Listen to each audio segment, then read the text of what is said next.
Somos la columna vertebral de la coalición de izquierda, el partido más importante con dos aliados, el Partido del Trabajo y el Movimiento Ciudadano. Traemos también candidatos comunes en los 300 distritos y en los 32 estados para senadores. Y el PRD es el partido que está intentando contribuir con López Obrador a que su giro, que empezó hace unos meses, se profundice y sea creíble. ¿Por qué razón? Porque todos saben que Andrés Manuel López Obrador, después del 2006, encabezó una oposición dura al régimen del presidente Calderón, se confrontó con sectores de la sociedad que lo habían respaldado en el 2006. Solo hay que recordar. Con su propio partido. Incluso nada más 5 años, del 2006 al 2011, prácticamente. Acabamos de estar con Andrés Manuel en el Consejo Nacional después de no verlo desde el 2006. No había acudido a su partido nunca más. Y sin embargo, Andrés Manuel ha iniciado una rectificación política importante. Ha llegado a la conclusión de que no basta el voto duro del PRD, del PT y del Movimiento Ciudadano para ser competitivo en la elección presidencial, que requiere el voto de clase media, que requiere el voto de jóvenes electores que quizá por primera vez vayan a las urnas, que requiere el voto de empresarios, de sectores productivos, que en el 2006 se sintieron agredidos, primero por la campaña de convertir a Andrés en un peligro para México y después por las acciones de protesta en el Zócalo, en Reforma y 5 años de oposición frontal. Andrés Manuel está tratando de bajar sus negativos y convertirlos en porcentaje electoral. Aún no lo logra, aunque ya sus negativos han bajado sustancialmente. ¿Cuál es el reto del PRD y de López Obrador? Lograr convencer en los próximos 81 días que su propuesta le da respuesta a quienes no quieren que el PAN siga gobernando después de 12 años, que es la mayoría de la población del país, pero convencer también a quien hasta hoy creen que la alternativa al panismo gobernante es el priismo de regreso al poder. Ese es nuestro reto, no es menor.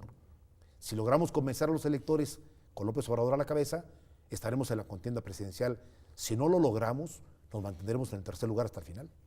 Andrés Manuel fue un líder bastante frontal, categórico, enérgico, duro, durante 5 años.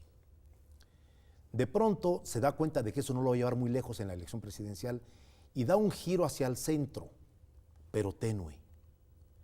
Y entonces está en la contradicción, mi candidato presidencial, de ser consecuente con su discurso de 5 años y al mismo tiempo girar hacia el centro, sin que sea creíble del todo todavía su discurso. Mi punto de vista es que Andrés Manuel tiene que dar pasos mucho más categóricos. Primero, reconocer errores textualmente, no insinuarlos. Reconocer que hubo errores garrafales cometidos en esos 5 años pasados. Segundo, llamar a la población a un plebiscito sobre quiénes quieren que el PAN siga gobernando y quiénes quieren que haya un cambio en el gobierno. Y luego plantearle a la población mexicana una decisión, o es Peña Nieto con el PRI o es López Obrador con las izquierdas. Para que los que no quieren que el PAN siga gobernando escojan entre el regreso del PRI o una oportunidad para López Obrador. Desde mi punto de vista, si no logra concretar un discurso contundente en ese rumbo, corremos el riesgo de mantenernos entre el 20 y el 23% de aquí hasta julio y que la disputa presidencial se dé entre Vázquez Mota del PAN y Peña Nieto del PRI. Yo tengo confianza en que Andrés Manuel, que es un hombre con mucha sensibilidad y mucho olfato, comprenda que el giro que ha hecho es insuficiente todavía, que necesita ir más allá, decir y clarificar posiciones con más categóricamente, reconociendo los errores cometidos y por lo tanto haciendo un proyecto mucho más atractivo.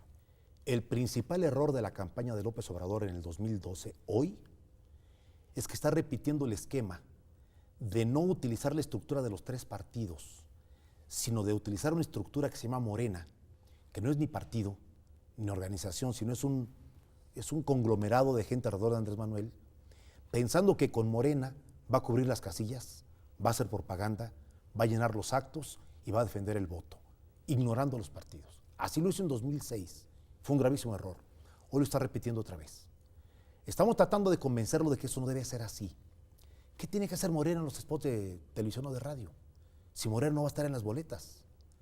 ¿Qué tiene que hacer una estructura paralela cuando los partidos tienen cuadros en los municipios, en los distritos? Si Andrés Manuel no se sostienen los partidos, puede ser que no llegue lejos. Lo digo con claridad desde ahora. El PRD, por su lado, va a colocar todo lo que tiene a favor de la campaña. Lo está haciendo. Sus candidatos a diputados, a senadores, sus activos de gobierno, sus activos partidarios, sus recursos financieros, sus tiempos en radio y televisión. Pero Andrés Manuel está obligado a un giro en esa materia y a no repetir el error del 2006 en materia de estructura electoral. Yo solamente vislumbro dos escenarios a partir de julio y sobre todo a partir del 1 de septiembre del 2012. Uno que no me gusta, pero que es posible. Que el candidato ganador lo sea con más del 42% de los votos en las cámaras, se aplique el candado de sobrerepresentación y un partido controle la mayoría de la Cámara de Diputados, aunque pueda o no tener el control del Senado de la República.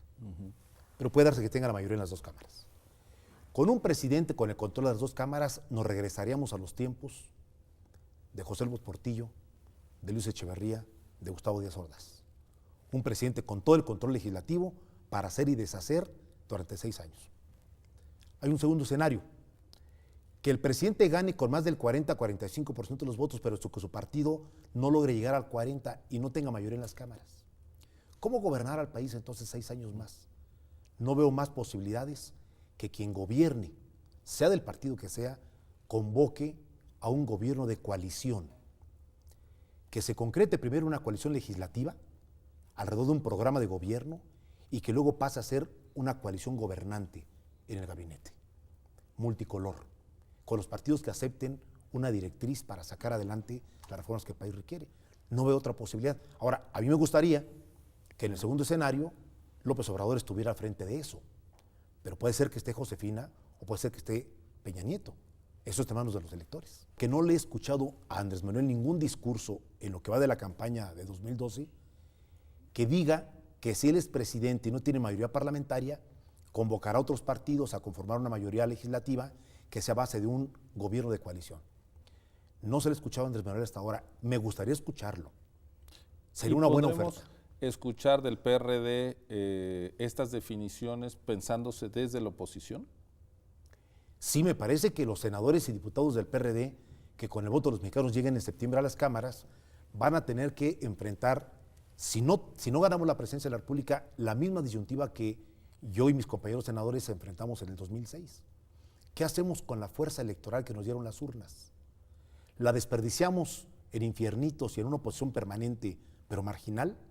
¿O hacemos valer el peso de los electores que nos apoyaron, opinando, proponiendo, modificando, haciendo valer nuestra fuerza, negociando parlamentariamente y lograr que nuestras propuestas sean tomadas en cuenta también? Es decir, una fuerza legislativa parlamentaria actuante e influyente.